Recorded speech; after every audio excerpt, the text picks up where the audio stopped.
Okay, it's about 2 minutes after, and as folks are coming in, this is a recorded webinar. So for anyone who is running late or is missing the first part, we will be able to share this recording afterwards. I wanted to say thank you for joining us this afternoon. My name is Kathy Foster. I am an Economic Development Officer here at the Arrowhead Center.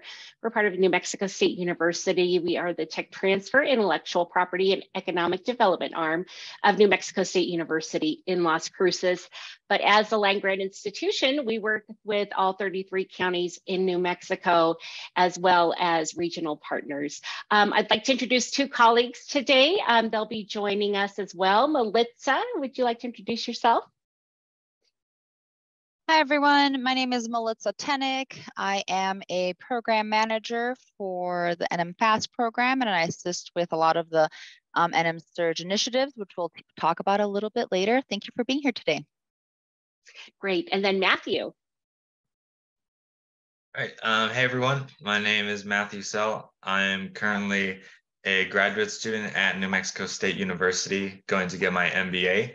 And I'm also a graduate assistant helping out at Arrowhead and helping with this ERC project.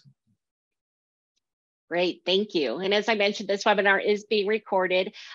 We are here to tell you about the Energizing Rural Communities Prize, and it's a really great opportunity for folks to partner together to try to come up with solutions on clean energy for remote and rural areas. And as part of that, we welcome you to put your contact information in the chat if you'd like to follow up with each other. We do have a presentation scheduled for the first part of this webinar, and then we're leaving about 30 minutes open for questions and answers. We do have Melissa and I and Matthew, we've worked with these awards before, so we're happy to share some of our knowledge. I know we have some of the other power connectors on the line as well. All you power connectors are welcome to stay and participate, and we will go ahead and get started. So this is a very exciting prize. It is funded through the Department of Energy, their Office of Clean Energy Demonstrations. And this is really to, have the start of something that would really impact rural and remote communities. As we go through, we'll keep talking about that. Just a real quick rundown. We're going to just talk briefly about the prize background, how this came to be, an application overview. We've had several webinars that do go over the application process. This one is more of a high level look, and we do have an application workshop coming up in May. And so that's when we'll really be able to take you step by step and provide best practices and some tools to really set you up for a winning submission. And then I want to introduce the power connectors and some of the ways they're helping to support this prize. And then lastly, we have a few resources, and then we'll have the question and answer session. This prize, I was looking into how this was coming about, because this is a very significant prize. As you may know, there's a $15 million prize pool. And the Department of Energy, through various offices, we're looking at ways to really help rural and remote communities. So between, requests for information, community meetings, stakeholder engagement, they distilled the information. And what was found throughout that process, that there are barriers, of course, into reaching the rural and remote parts of the country, but specifically, the two largest barriers they identified were the lack of ability to really facilitate meaningful partnerships that could help with some of these solutions, and also securing financing. So the Energizing Rural Communities Prize was born. So like I said, this is a large prize, over $15 million between 2 tracks and 2 phases, really focusing on ways to connect with each other, develop partnerships, facilitate partnerships that could solve some of the energy, issues that are found in rural and remote areas. The other piece is really finding ways to provide access to capital or help with financing with communities that maybe don't have that in place right now. And so just so you know, when we're talking about a rural or remote area, that is a city, town, a municipality, unincorporated areas, and the population has to be under 10,000 residents. That's the federal definition for this award. And so really, as you're thinking about this award, you want to be thinking about a community you could partner with or work with. And it's really important to identify a community, kind of start that relationship, and then think of ways that any of the programming you're proposing could be replicated. This is, you know, at a glance, the important dates that are coming up. For phase 1, there will be, that is a prize award up to $100,000. So we have 60 prizes going to the partner track and 30 prizes going to the finance track, realizing that maybe some more partnering activity is taking place already. So this prize has been open since March 1st. I have seen a few teams have already entered. You can find that on the Hero X page. We'll be talking about that platform as the webinar goes on. Put this in red on your calendar, a Post-it note, wherever you need to. The applications will be due May 24th by 5% Eastern time. So if you're in the mountain time zone like we are, that means 3 o'clock. So just keep that in mind, that you'll want to make sure and make that submission deadline. You can look for winners to be announced in July. And then once the winners are announced, that will open up the phase 2. And phase 2 is open to winners from that phase 1 track. So you're not able to compete in phase 2 unless you are awarded phase 1. So you have the general dates there. Those will be finalized as the prize contest moves on. I'm going to just pause for questions. Is there any question on when applications are due or anything we've talked about to this point? Okay, and feel free to drop questions in the chat. We will be monitoring the chat as we go through this as well. So the prize goals here, and I just want to, you know, really talk about this as a prize and how that is different from maybe some other funding that some of you may have applied for before. We know in federal funding, granting mechanisms, that is quite a process with lots of research, you know, work plans, budgeting, reporting to do. This has a lower barrier of entry to some of the Department of Energy funding. A prize is just that. This is a cash prize, and this is a competition that will be judged. So you still have to do work and show metrics and progress, but it isn't as a heavy lift as it is maybe working in some of these research grants. The prize goals here is really to, you know, take the initial steps or continuing steps that are already taking place to find ways to help partner and provide financing opportunities to rural communities. So even if you don't have an established or really, you know, strong program right now, hopefully with these webinars and the power connectors, you're making the relationships and you can propose it in phase 1. The other thing is the Department of Energy is really trying to make sure that there is clean energy taking place in some of the outlying communities, you know, not just being, you know, really garnered in the larger cities, but that it reaches out. Then this is also a fact-finding mission to see how the DOE and what activity can support replicable solutions to energy technology systems and improvements. And finally, the DOE's Justice 40 priority is a big part of this prize, and that is where 40% of the funding must serve communities that have been historically left out. It has to create an equitable access to energy technologies that maybe have not been in certain communities before. You can find out more information on the DOE Justice priorities within the prize packet and rule book. So it's really to, you know, as a catalyst to get some of this activity started. And this is very exciting. So this is really open to anyone. Now, I will tell you who is not eligible to apply is the federal funded agencies. So anybody that is working in the federal agencies or a national lab, they are not eligible. But as you can see from this list here, the non-federal government entities, and this is something that's very exciting. So looking at the rural communities themselves, they are welcome to apply for this or any type of service that is supporting them in the area. Of course, we have tribal entities that are encouraged to apply, community-based organizations, nonprofits, even for-profits. The only, the rule there is that you have to be based in the United States. Individuals, if you're an entrepreneur, an innovator, a startup company, you're encouraged to apply. And of course, academic institutions, including student groups. So this is a great opportunity for folks who maybe haven't interacted with DOE funding before to dip their toe in. And in fact, you'll see in the prize and guideline book that those who have not applied for Department of Energy funding in the past are highly encouraged to do so.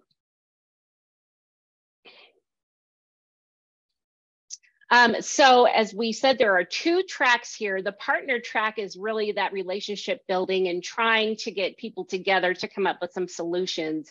There are great webinars and information in the rule book that really draw this out. I just wanted to elevate some of the examples that have been supplied to us of some possible projects. This is not in any way exhaustive at all. And we've been having some folks interact with the team here at Arrowhead, trying to, do some vetting of projects. So we're happy to do that. And I know our power connectors here on the call, they have office hours for you to do that as well. And I'm going to advance here and let Matthew tell you a little bit more about the partner track.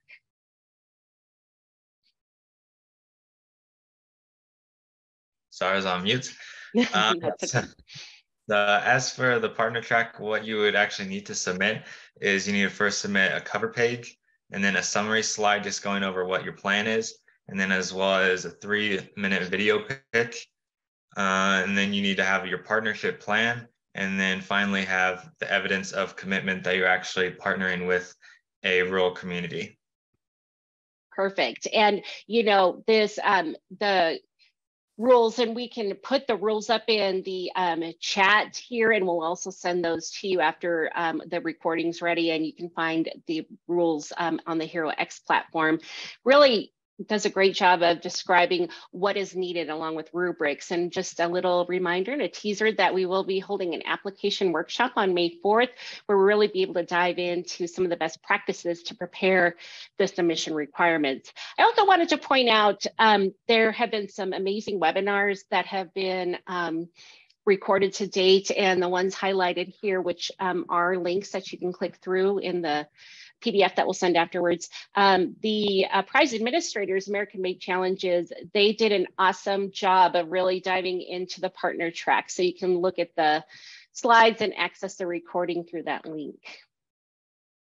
Any questions on the partnering track?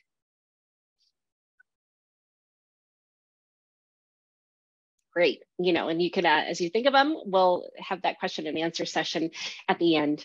The finance track is really a way for financial institutions and other entities to help rural communities find capital that may have been very difficult to secure in the past. And this is especially to finance those clean energy projects. If you have been talking with some of your partners, or if you are an official in a rural community, you understand how tight budgets are and how some of these solutions seem impossible because there's no access to finance them. With the finance track, that is a solution. And it's really a great way for financial institutions of all sorts to interact with the rural communities and the official city planners there. And once again, this is a very, high level list of some of the outcomes that could be part of this prize, but by no means is this exhaustive. This is a really great way to get creative, as long as you are keeping in mind that this needs to be replicated. It just can't be one and done. This is something that would set communities up for sustainable solutions. Matthew's also going to just tell you briefly what would be required in the finance track submission. So as for the finance track, it's pretty similar to what's needed in the partnership track. You still need the cover page, the summary slide, and a 3-minute video pitch. What is different is you need a project plan going over what you plan to do, and then a financial statement just going over how you plan to finance this project that you want to try to do. Great. And once again, the American Made Challenges Prize Administrative team put together a very detailed webinar that really takes a look at what is required in the finance track. You'll also find great rubrics and guidance and templates for both of these tracks in the prize rule guidelines. We'll also be able to upload that to chat as well. Awesome, Kathy. And before we jump to the next subject, so there's a few questions in chat. If just answer those really quickly. So for the partner track, can the product be like an EV garbage can, but then introducing it to rural communities? Yes. Now there is a way to possibly use this as a feasibility type of work, but it needs to directly impact the rural community. So there would have to be a strong letter of commitment in how this would save the rural community resources, especially if there's some energy savings or financial savings. This is designed for new technologies to be brought out, but they're really, $100,000 does not go a very long way. So prototype development may be difficult because you would also have to make sure that your budget includes work that can be done within that short time span, and if it benefits the rural communities. I suggest that to get a little better detail is definitely take advantage of our office hours with the power connectors, and with the services that Arrowhead will be providing with the application workshop, some of those best practices. And we will be hosting office hours as the application comes due. So as we know that this is an opportunity for entrepreneurs to provide solutions, you just have to make sure that this would definitely benefit a community. Awesome. And then one more quick one. Is New Mexico State or another university available as a partner? Yes, I would highly encourage you to interact with any academic institutions of higher learning, community colleges. And that is a good question. As a power connector, Arrowhead is not able to partner, but we'll have to see if the actual, departments within New Mexico State are. So I will confirm that and get back to you. But Arrowhead would not be able to partner. But what I'm thinking is if there's someone in the engineering department, we have energy programming throughout the university. Let me just see if that would be something we could do as well. But definitely reach out to those academic institutions. I think that's a great way to do some partnering. Okay, I'm going to move on here. I can advance this slide.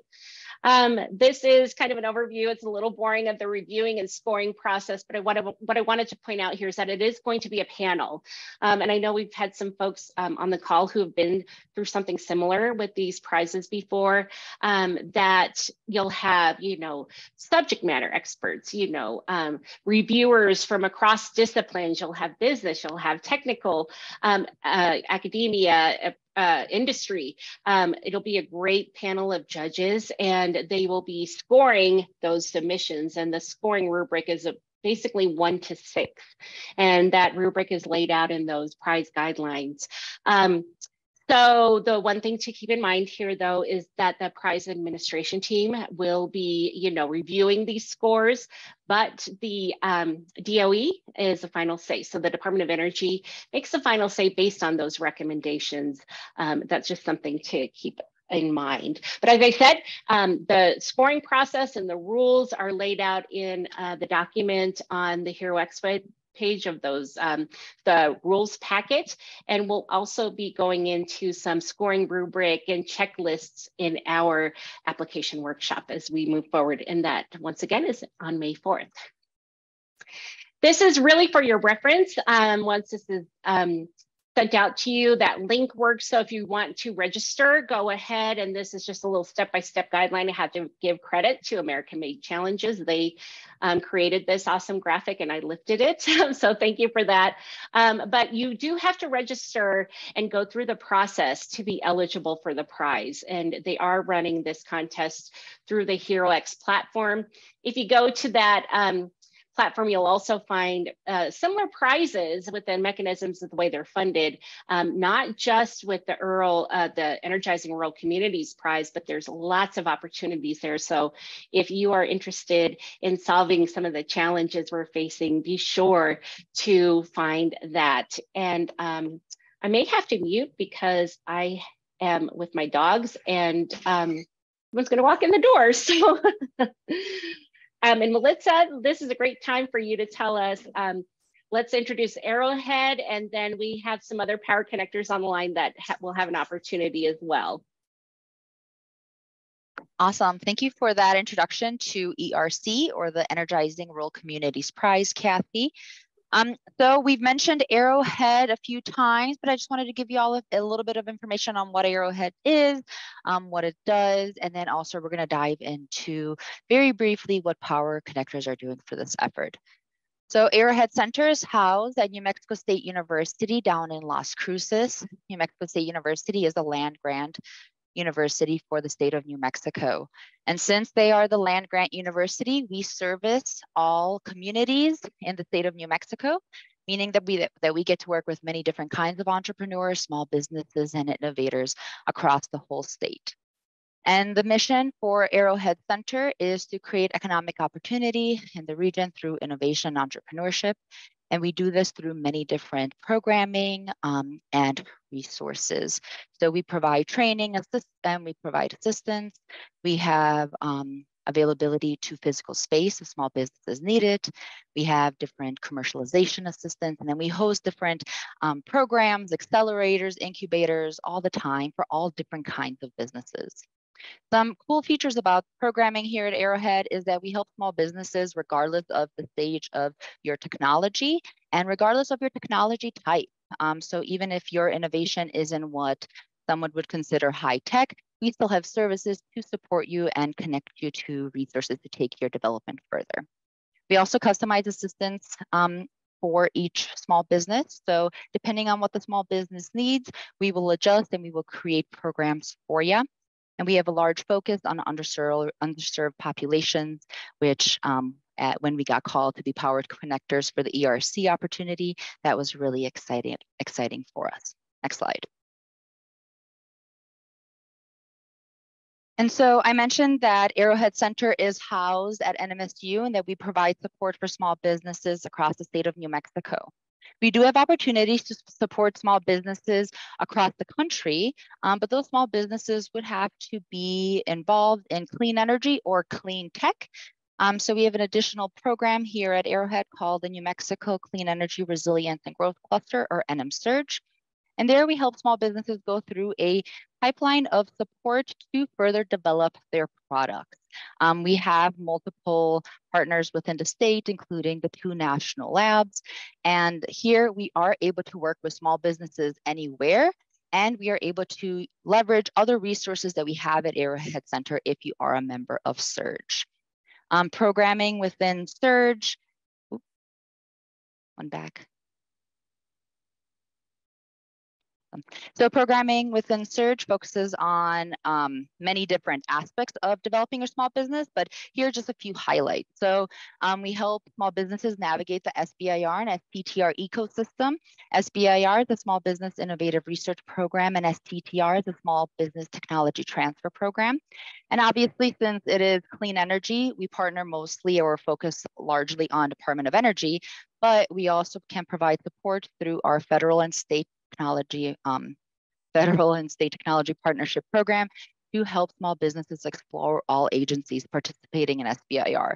So if you have a small, if your technology can fit DOE, we can also help you explore its fit with NSF, USDA, Department of Transportation, Department of Defense, the full range of agencies that participate in it.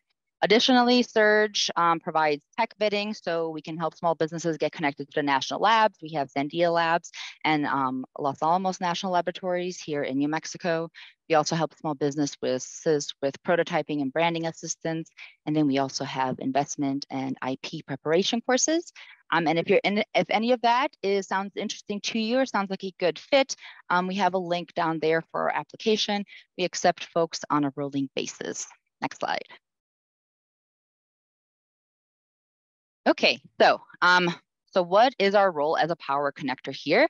Just very briefly, so Arrowhead Center, because we are within the land-grant university within the state of New Mexico, we have a large reach within the state of New Mexico. We can reach many communities, we can reach many different entrepreneurs, many different small businesses, and at the same time, we also have connection to federal investment opportunities, federal funding opportunities. So what we do, or what power connectors do, is we hear what is available from the federal funding or federal funding opportunities, and we connect with small businesses, communities that may benefit from that funding or that may be a match for those funding opportunities. With Arrowhead Center, we help with proposal preparation, more like review, development. We have workshops for it. We help small businesses adopt best practices for proposal writing. And then Kathy will take it away of how we are working as a power connector here and what other power connectors are doing as well. Thank you, Melissa. That was great. And I just want to pause in case anyone had questions come up during your very informative presentation on CERG. It's a program we're very proud of among the many programs we have here at Arrowhead. So just wanted to pause for questions. Okay, thank you. Yeah, we did have a question coming, Kathy. Okay. They're asking, if you don't win the prize in phase 1, does it penalize your company with future DOE funding? I would love it, Melissa. I hope I'm not putting you on the spot, but I think you offer a great insight into what it means to really interact with these federal funding agencies. Would you mind taking that question? Yeah, not a problem. So a lot of these awards are phased. So if you are interested, for example, in ERC and you're interested in going after phase 2, you do have to have that phase 1 award granted to you before you're able to apply for phase 2. But working with different agencies and exploring different agency funding, you are not penalized from going after one source of funding and then jumping to another, especially in the small business ecosystem. These federal agencies, they know that you are growing your small business and you are going to go after opportunity in many different corners. Sometimes what can happen is you submit here and there isn't a perfect match, but if you have a really strong proposal and you have a good impression on the program manager, many times they can reach out to you again and say, hey, there wasn't a perfect match here, but there may be a match with this initiative. Also know that the federal agencies, they have initiatives that drive where they can spend money, and they want to make sure that they reach those initiatives or their goals. So if right now it isn't something that matches directly with your small business, that is okay. Next time around, their initiatives may slightly change and that may better align with your small business. Many times folks apply to businesses many times, and then all that matters is getting that one that counts, and then we move our products forward. Great, thank you. Yeah, Melissa does a fantastic job because that is, I understand a concern, especially as she is program manager of the FAFSA Federal and State Technology Program Partnership, that it is, hearing the no once doesn't mean that you don't have an opportunity later on. So thank you for that question. I think it's a very important question. Before we move on, is there anything else that in the chat, or does anyone have a question that they could come off mute and ask? We did have another one in the chat. Okay. They're asking, can we change our submitted plan? That is, I saw that in the chat. That's a great question. I'm not sure once it's submitted. I'd have to actually ask the prize administrators. I was looking through the frequently asked questions on the HeroX platform. I don't know if one of our power connectors has the answer. Please feel free to put it in chat or you know, take yourself off mute if you've found anything out about changing plan once it's been submitted. Okay, so we will ask, we'll ask that question. We can also put it on the frequently asked questions page to get an answer there. But thank you for that question, and we'll get the answer to you and be sure to let you know what we hear. As Melissa was talking about our you know, what Arrowhead does, you know, throughout our operations. We do have some special ways we are helping connect folks with this prize. You know, taking a look at the partnering track, Arrowhead does have extensive existing partnerships. You saw on the other slide, we have really great working relationships with the national laboratories located within New Mexico, with the institutions of higher education, the community colleges, the research institutions, those academic institutions. We have contacts there as well, where we can really try to do some matchmaking. With our work with CERG, we also work very closely with our economic development department.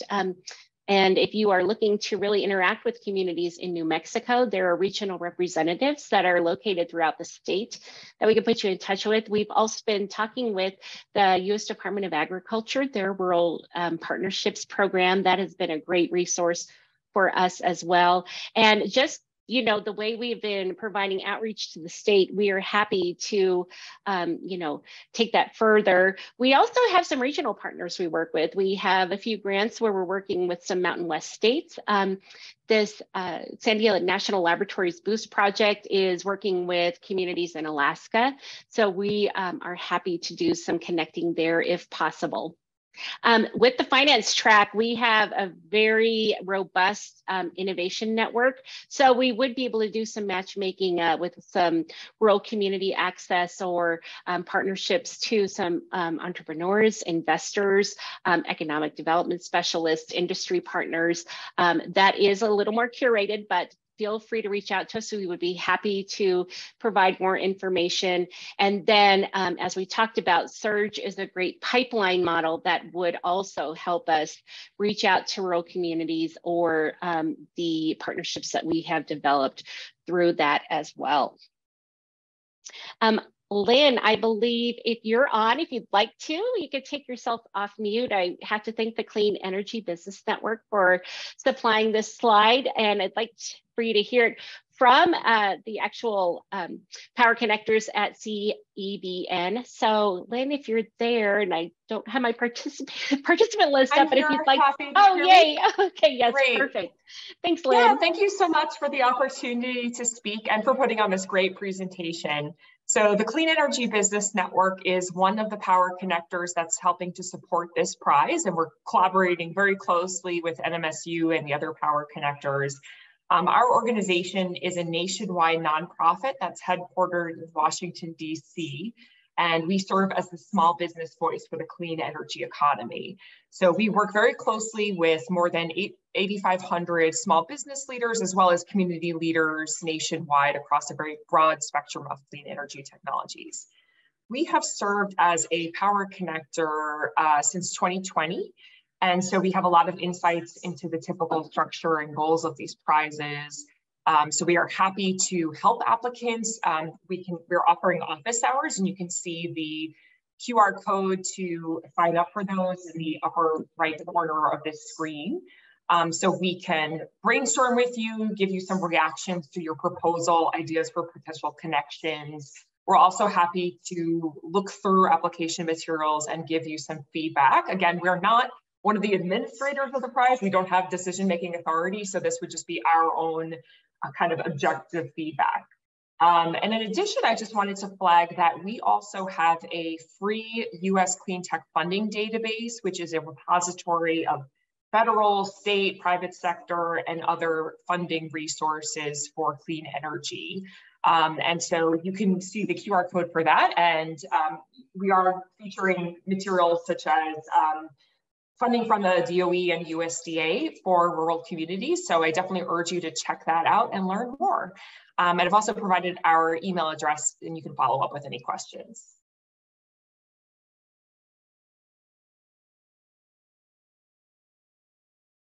Thank you, Lynn. I had a few things open here, so I couldn't find my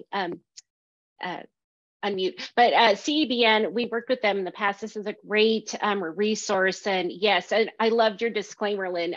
Although we are power connectors, we are not the prize administrators, but we will try to provide feedback and assistance based on the experience we have working in this area, especially as we work with rural communities and clean energy projects. So thank you for mentioning that. Next, I'd like to introduce the Entrepreneur Futures Network. Cassie is here, and Cassie, you all have a great platform. I was hoping maybe you could talk about that a little bit more. Yeah, absolutely. Thank you, Kathy. I'm Cassie Corvos. I'm the engagement director with Entrepreneur Futures Network, another power connector. So again, we all are very collaborative here. We wanted to share, I can share two things. One is we also are running some office hours. They'll be very similar. So really just providing additional times. If you're wondering which one to go to, we're just trying to accommodate as many schedules as possible. So I'll post that link in the chat shortly. And then also wanted to share that we have the Empower Innovation Network, which is a platform and guide to help you access other funding opportunities, potential partners for both this prize as well as other American-made prizes, other projects that you find completely separate as well. So I'll post the link to that platform as well, but we do have this specific feature involved that will help you find a partner to specifically go in on. So we have kind of the steps here, but essentially you're able to search for various funding opportunities. You can fill out a short form. It doesn't have to have a lot of information, just briefly what you're looking for. And then it'll give you access to kind of what you can see here on this interested organizations list, where anyone who has filled out that form saying that they would like to partner on this prize, it's going to list that information there. So it's really going to speed along that process. If you're looking to partner with someone, you're not sure who's there. What I always encourage people to do is if you go to this site, and I'll post the link shortly, and you don't immediately see someone you want to partner with, well, then take the initiative to post yourself, because it could be that there's a few people doing the same thing where they're looking for a partner. Really encourage you to take advantage of this. In addition to, utilizing the HeroX platform to also post in the forum, or also post that you're looking for a partner, the more places that you can put out there what you're looking for, as well as coming to as many office hours to meet people is really ultimately going to benefit you. So that's a little bit of it. I will share the link for Empower Innovation, the office hours, as well as my email address if you have any other information. Thank you, Cassie. We have to give her a round of applause. I put her on the spot. I saw her name. So that was fantastic. And this should also link when you get the PDF, you'll be able to access this as well. But we really appreciate information being dropped in the chat.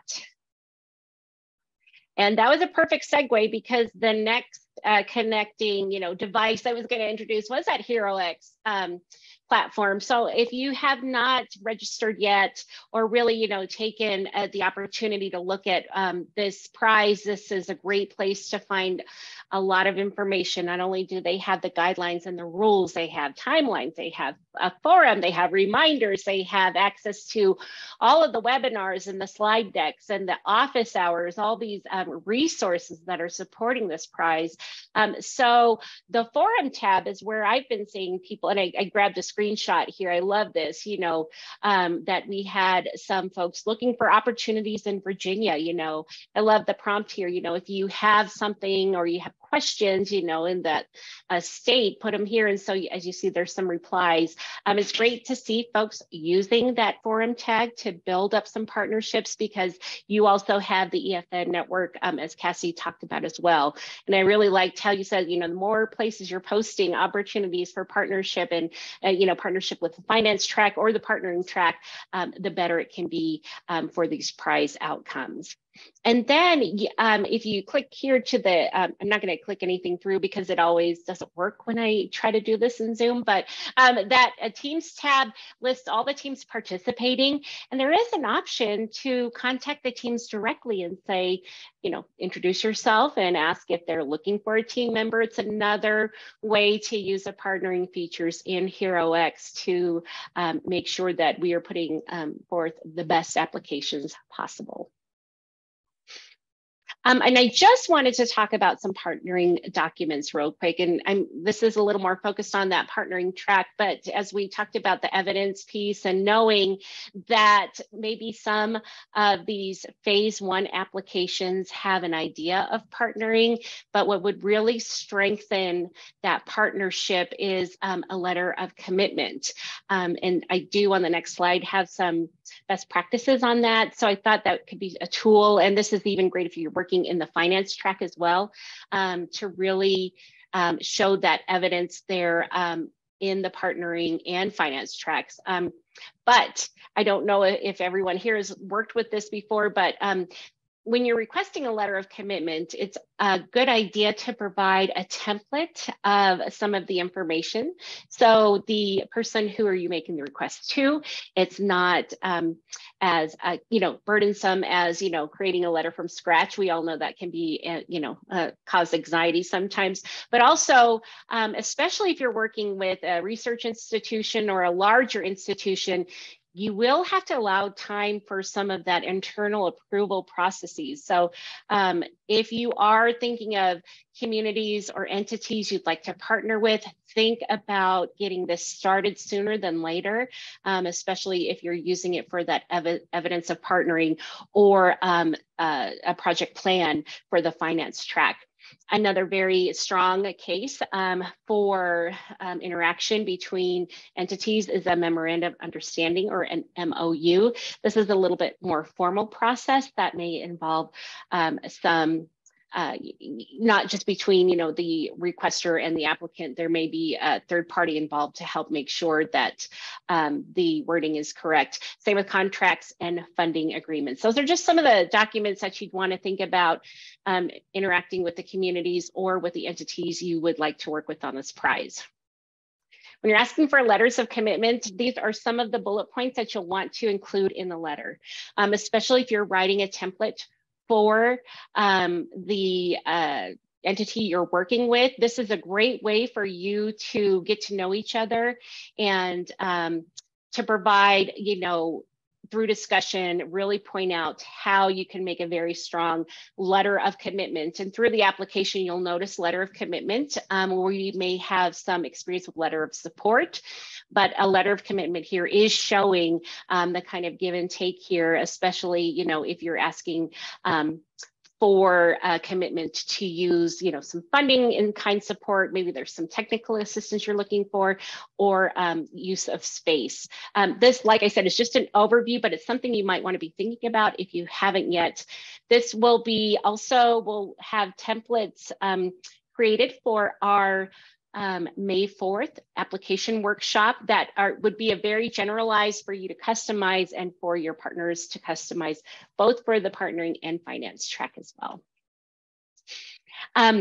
Additional resources, and you can find this on the HeroX platform. I think I've said it about 50 times. We are having our application workshop, and we do this quite often, especially with small companies. We, as Melissa talked about with the NMFAST program, we have a history of providing SBIR, STTR support in a setting like this. This is not that type of grant, but we want to, show some of the best practices. We've applied for some of these prizes in the past ourselves.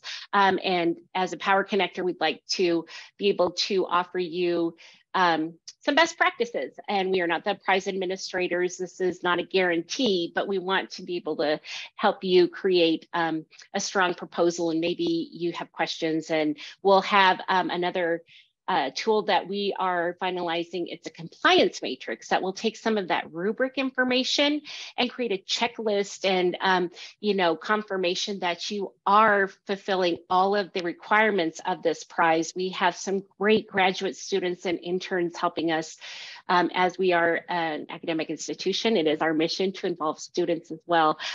So we are working with the students on this tool and excited to get that out for you. So as we found out from CEBN and EFN, there are office hours that are taking place from now until May.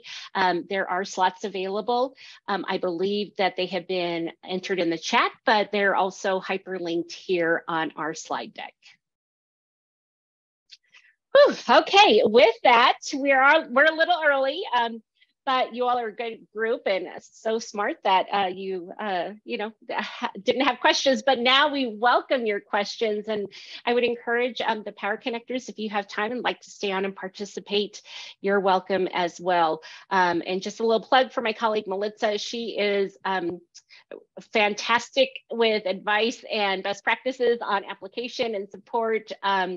And so we're happy to take any questions. We can either drop them in chat or you can take yourself off mute.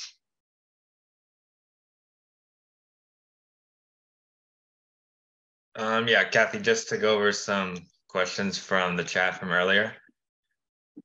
Great. We have one. If you win the partnership prize in the first round, could you then apply for the finance prize in the second round? No, from what I understand, that you would be eligible for each track. So if you are applying for the partnership prize, that is what you'll apply to in phase 2. So you'll have to stay on scope there. And then another one, our company has patented the clean energy technologies we have developed. Would they still be valid and be protected in the prize competition? Yes, my advice though is to not include confidential information. Some of this will be made public. There is those specifics are listed out in the prize guideline and the HeroX website, I believe. That the summary slide will be public and the video might be. So my advice, and I am not a lawyer, but best practices, do not disclose any of that information. Keep all of that as non-confidential as you can. And if you do have questions on that, I would definitely talk to your USPTO, or if you are interacting with any type of counsel to help you with that. But I would, as a best practice in some of the experiences we've seen before, is keep everything non-confidential. So do not disclose anything. Melissa, do you have anything to add to that? No, but just refer back to the rules. They have like nice tables in there that show what will be public facing. So just always making sure when anything is public facing, not to include any proprietary information there. I did a quick search of if there's any mention of like any patent protections, and I didn't see anything right away. But again, just a good rule of thumb. Don't include any proprietary information on anything public facing. And the only thing, this is Lynn, I would add is, generally speaking, for the most part, these prizes are not requiring you to give up any of your IP. But to these recommendations, I would not disclose anything that's protected. And I would also say that this application in particular is really looking for the community engagement strategy. So I don't think you need to get incredibly technical on any technology solutions you're using. The only thing I would say though is, depends on what partners you're bringing in. So if you do bring in like a national lab partner, there may be specific requirements with respect to IP sharing with that entity, but that has nothing to do with the actual application. It's tied to the particular entity. That's a great point, Lynn. Yes. So if you are partnering with different entities, there are intellectual property agreements that would have to be figured out beforehand, but that would be between you and the organization you're working with. But I love what Lynn said. This is really trying to identify what could help, just catalyze some of the energy solutions that rural communities are looking for. Any other questions on the chat? Not in the chat, but Okay. Sean Hart, you have your hand up. Yeah. Hey guys. Hey everybody. Yeah. Hey, I just wanted to, if I could, just kind of maybe bounce off of you guys an overview about what we're looking at in our area, region, and just make sure we're at least on track. I feel like we are. Just wanted to kind of maybe get some feedback. And so, yeah, if I can do it briefly, what we're doing, we're in Southwest Colorado, and we already have a pretty strong partnership network between a variety of communities, small municipalities, counties, and then our rural electric cooperative supplier. And so what it looks like is, you can imagine, like our rural co-op provider has got their network of power lines going to all these couple variety, like 6 small different communities, right? And so, I mean, regionally, each one of these, you could pick 4 or 5 of these towns, and it would still be less than 10,000 people. And the thing I'm wondering is, it's a variety pack of initiatives that we're working on. Like, we've got 2 microgrid grant, or we got 4 microgrid grants out to the state of Colorado. We have people that are trying to use local geothermal resources. We've got, like, microgrids and on affordable housing, or attached affordable housing to try to make their energy burden less. We've got some Justice 40 tracks in our region that we're looking at. So, I mean, like it says, like one of the things in the rules is, like, have your zip code. Well, we're going to have 3 or 4 different zip codes on our application, right? But are we still kind of within that range of where we're definitely rural, we're definitely community engaged, we're definitely community benefit?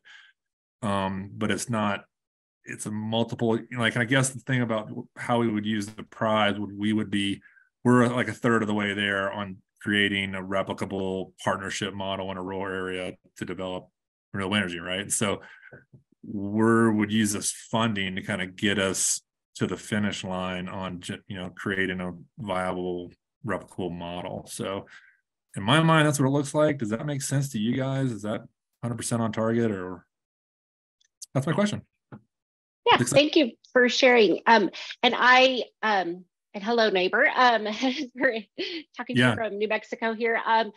We, when I was going over the prize rules, and I have to say, everyone, and Melissa and I talk about it when we are doing our proposal workshops, always refer to the rule book. You kind of have to really have that in your hand at all times when you're working on this. I did see a piece that, really to focus on a community that could show, replicable activity later. So I understand that you have several zip codes, and that should be okay, but the duplication, you just would have to be careful. And I would, when you think about the prize money and the activity, really think about that scope, because you want to make sure you can do the work you're proposing within the time frame and within the prize.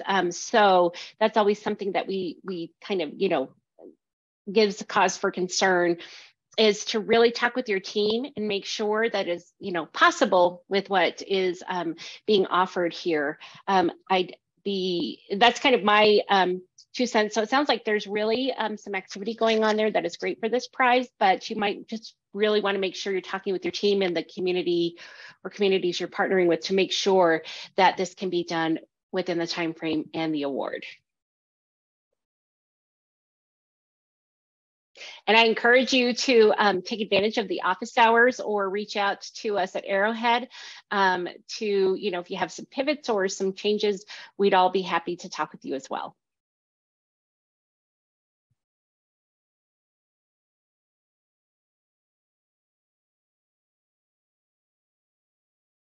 Okay, I am Matthew and Melissa. I'm kind of leaning on you all to see if there's anyone with their hands raised or anything happening in the chat.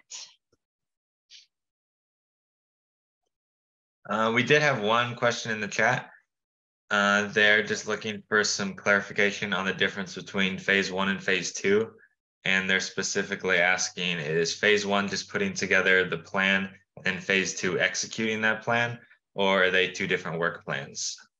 No, it would be exactly what you said. The first phase is really talking about what you're going to do. You can even start to execute the plan, but that bigger prize will go to make sure that it comes to fruition. So you're going to be, you know, kind of scored on the traction you're making during phase 1, especially when you're creating that phase 2 plan. But, you know, there may be a pivot or two, but really what you want to do is have a strong phase 1 proposal and something that can be carried out in phase 2 with that larger pool of funding that's up to $250,000. Power connectors, if you have any other, you know, guidance on that, we'd love to hear it too. I thought that was a great explanation. I think just knowing that the prize is based on your implementation. But at this point, I've been telling most people to just, you know, focus on phase 1. I would say, you know, there's also a lot of different new information will come out for phase 2 in terms of support that's provided. You know, Power Connectors do a lot of additional workshops and webinars to support with that second phase. Great, thank you.